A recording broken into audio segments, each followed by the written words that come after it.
Hello, everybody. Thank you all for staying here for the last talk on this sunny, warm evening. And thank you everybody on Zoom still listening to us. I really appreciate it. I'm Elizaveta. I'm part of fraud data science team. I worked at both for almost 4 years. Today, I'm going to share with you my experience of applying machine learning and fraud, and I will tell you how to succeed and how to build good fraud machine learning models. I will start describing what kind of fraud system we've built at both and how machine learning fits there. The main part of my presentation will be about specifics and caveats of ML, and I will tell to you how to overcome them. And at the end, I will share with you why A/B testing and fraud is important and why sometimes you allow fraudulent orders to happen. But this fraud was already sounded for many times. Now it's time to clear once and for all what actually I mean by fraud. At both, we are facing payment fraud, and two main types of it are failed payments and chargebacks. So failed payments happen when there is not sufficient funds on user accounts. It means that when our write happens, when some order happening, we cannot capture money, and because there are no money on users' accounts. Chargebacks, it's like a bit different story, and let's consider this example. Fraudsters steal some card, and they are making both order with this stolen card. At the moment when order is happening, everything looks good from our side because we can capture payment. We can take money from this user. But after some time, we receive notification from banks that actually real owner of this card disputes the transaction because real owner didn't make this right. And in this case, we need to return this money to actual owner, and we lose this money. So this type of fraud which we are fighting against. Now it's time to look at what kind of fraud system we've built at both. Both exist for more than 8 years, and the fraud team hasn't started from the beginning. But during the last 4 years, fraud system became quite mature. Our team is very small, especially compared to size of our business and to team sizes of our competitors. And that's why we want to be as efficient as possible. And that's the reason why we automate as much as possible, and that's how Fraud Engine was born. It has two main parts. These are like fraud rules. It's the first part. We have a team of smart fraud analysts, and they discover fraudulent patterns, and they create manually fraud rules. Each of these fraud rule has its own score, and then it goes as separate elements to total fraud engine score. Another part of fraud engine is a machine learning model. For each incoming order request, it returns probability of how fraudulent orders are, and then this prediction converted to score, which also goes to as an element to total fraud engine score. So when order attempt happens, it goes through fraud engine, and then fraud engine outputs total score. If total score is less than threshold, orders get through, so basically it's happy path. A user can make an order. But if total fraud engine score is more than threshold, we predict that it's fraud, and we do not allow this to happen. We reject such order. So that's our fraud engine, and now it's time to have a closer look at machine learning part. Here I'm giving you example of our fraud prediction model, which we have in Rice business, but similar setup exists in all other domains as well. Our model is YGBM model. Who of you heard and who of you know what actual YGBM is? Okay, at least half of you know. But if you heard about XGBoost or CatBoost, you can understand what YGBM model is. But it's a machine learning model, and it belongs to gradient boosted trees family of machine learning models. We've chosen this type of model mainly because it has a very low latency. Our orders are happening in real time. So all user open an app and they want to request ride as soon as possible. They don't want to wait a lot. And LightGBM has like pretty good latency actually, and radar fraud prediction model on average has about 50-60 milliseconds. It's quite low. There exist other algorithms which proven to be good for fraud cases, like neural networks or graph machine learning models, but in reality, they might have a low latency, and we are not using them, maybe yet. Our model has more than 80 features. It's a different characteristic which we gather about user history, how users use the rides, delivery scooters, how users are connected among each other, different information about cards, payment methods, devices, basically everything which we can use to predict fraudulent patterns. What's also was already mentioned during this evening that this model as well, it's city specific. So we have this partition by cities. Although I'm talking like about one model, fraud prediction model, in reality, it has many artifacts. So we have a separate model for Tallinn, Riga, Paris, London. We take data for one city, train model for this city, and then all requests for this city are served only by this specific model. We operate in many different countries and markets, and they are like very different in terms of like where they're located and what market stage they are. And that's why fraudulent patterns are different as well. And that was the reason why the city-specific setup showed to us better performance compared to one big global model. Now, let's move to the main part. What actually like specifics of applying machine learning in fraud?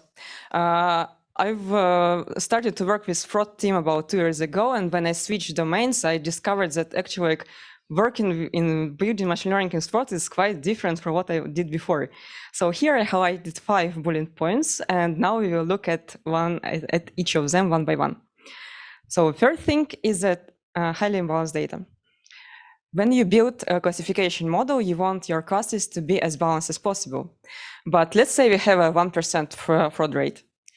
It will mean that we have only 1% of fraudulent class and 99% of non-fraudulent class in data. It creates huge disbalance, disproportion, and it makes for model harder to learn and to find patterns.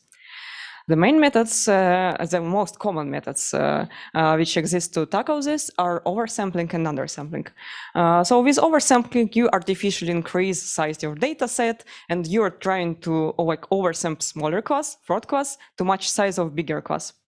In the opposite, with undersampling, you downsample from bigger class to match the size of smaller class. When we experimented, we found that like for our data, undersampling actually performs better, because even if we reduce size of final data set, we still have enough data points to train LightGBM model. But we didn't stop at just like traditional undersampling approach. So usually you have this like when you with traditional undersampling, you have 1-to-1 ratio. So you want to make your classes similar size. But what worked better for our models is the N-to-1 ratio between resampled classes. So bigger class is still slightly bigger, but disproportion decreased. And it could be 1.5, 2, 3, 5, it depends on city. And actually N, it is now like additional hyperparameter which we tune when training LightGBM model. Next point, what's specific about ML fraud. You remember this imbalanced data, and it's actually influence what kind of metric you can choose for model training and for other things.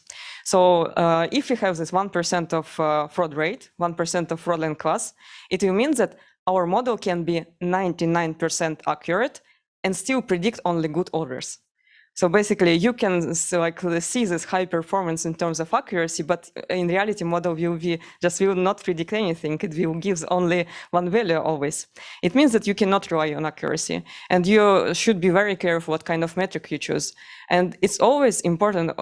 It also influenced by the fact that cost of model errors are different. So during classification problem, your model makes errors, false positives and false negatives. So false positives happen when we block good user. So it means that we predict that it's fraud, but in reality it was a good user. And costs here will be missed revenue. And let's say we have an order with a 10 euro price. It will be this 10 euro price multiplied by business margin, by like profit which we take from order price. With false negatives, it's a bit different. So false negatives happen when we accept fraudster. So we predict that it good user, but in reality it was a fraudster. And the cost for us here is just lost money. So the whole order price, so the whole 10 euros we will lose with this case, and maybe chargeback fee if applied.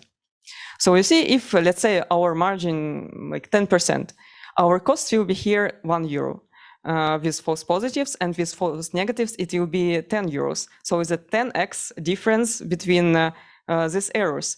And especially it's important to think about it and to adjust when you're working with a probability threshold to define where is prediction for fraud and non-fraud. Another point is change in data labels. What is it? Let's imagine that yesterday some order happened and we capture payments for this, everything was successful, we mark it as a good order.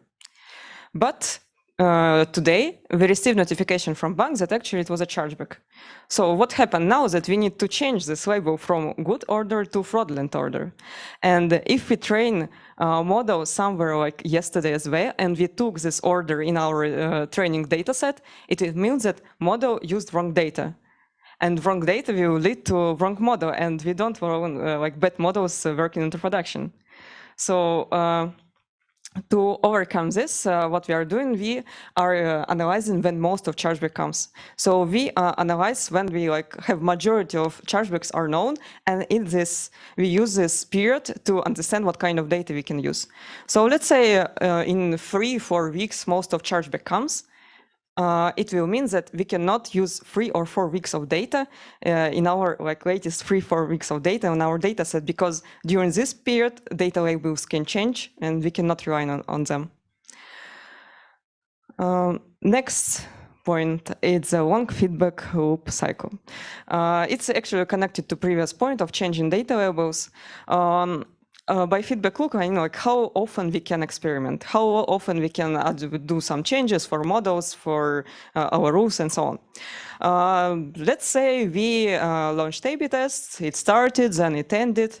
And at the moment of test end, we actually cannot analyze results and make decisions based on that, because we will see numbers, but they will change in the future.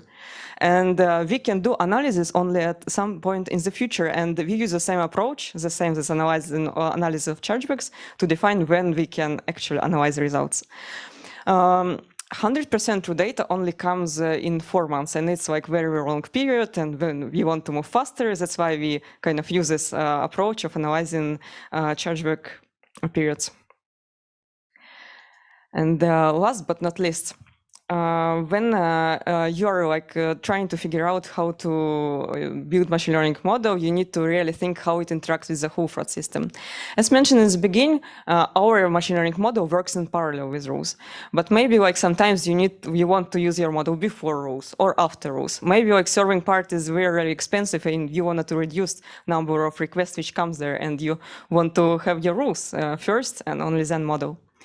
Another point here, it's always depends on your business type, what kind of latency you can allow for your users to not create too much friction. So for us, latency is important. But maybe like for some like e-commerce website, when users spend like hour choosing some product to buy, probably they can wait additional like 1 to 2 seconds before their order will be confirmed. And maybe for such cases, you can use more like complicated, deep neural networks, which will return prediction a bit longer and maybe a bit more accurate, and it will not create high user friction. So now we know like how to build a good fraud machine learning model, but how to define that it actually brings impact to the company. How to define that it's not only blocking fraudsters, but also not blocking good users. For this to understand, let's see what kind of impact we have in all of these our groups of, like this classification matrix, and there we have 4 groups. We already touched what are false positives and false negatives, but there are 2 additional groups of true positives and true negatives. So we know impact of false positives, it's missed revenue, impact of false negatives, lost money. What true positives are, it's where we correctly predict fraudsters. So we predict fraudster and we block it. Impact here are saved money. So with a 10 euro price, it will be 10 euro saved. True negatives are when we accept a good user. So when we predict that it's good order and actually it was a good order happening. Impact here is again revenue, and for 10 euro order, it will be 10 euro multiplied by margin. So to calculate impact of the whole system, we need to combine each of this group, and you see that each of them has different formula how to calculate them. So to correctly estimate impact of model, we need to clearly distinguish between these groups. But when we started to think about it, we found this. So when order request goes, when we predict that it's not fraud, we are not blocking this, order happens, and then we see where we capture payment, where our true negatives are, and where we had some payment issues, it means that it was false negatives. But when we predict that it's fraud, we block these order attempts, and actually no order is happening, and there it's true positives and false positives altogether. And in this case, in this setup, we block all these order attempts for predicted fraud, and we cannot distinguish between these two groups. But if you see here, true positives and false positives, they have different formula for impact calculation. It means that if we cannot distinguish them here, we cannot correctly estimate the impact. So what we decided to do, we decided to do A/B test and introduce control group. So our A/B test split is going there. Treatment group, it works as before, as described on previous slide. And what happens in control group? When we predict that it's not fraud, we do not block such order. Order happens. We've seen it before. We distinguish between true negatives and false negatives. But when we predict fraud, we are not blocking this order attempts in comparison to previous setup. Order happens in this case, and then we see where we can capture payment. It's our false positives. And when there are payment issues, it's our true positives. So when we allow this sum of small percentage of fraudulent order to happen, we can clearly see where we make mistakes and where we correctly predicted fraud. So when we are doing this, we can clearly estimate the impact of fraud system. And so, yeah, when we analyze this A/B test results, we can gather this data and we can use it for different use cases. First, as I mentioned already, we can measure impact of fraud system. It can be only impact of machine learning model, only impact of rules, or combined. Another thing that we can get estimation of real fraud level. So if before we only knew about this part, about false negatives, now we also about true positives. And actually, this part is quite larger than previous one. So we can understand what would happen if we would not have fraud system built. So basically, we can show why this fraud engine is so important. And also remember that each of our rules has different scores. And we use this data from A/B test results to actually do fraud rule score optimization. It's a topic which requires additional presentation, so maybe sometime in the future you can visit us and hear more about it. Now, what are takeaways from my today talk? I'm sure now you learn about specifics of machine learning and fraud domain. Now you know how to deal with them and how to build better models. Also now, I hope you understand why you need A/B testing and fraud and what you can do with results and how you get estimation of your machine learning model's impact. Thank you for your attention, and now it's time for questions.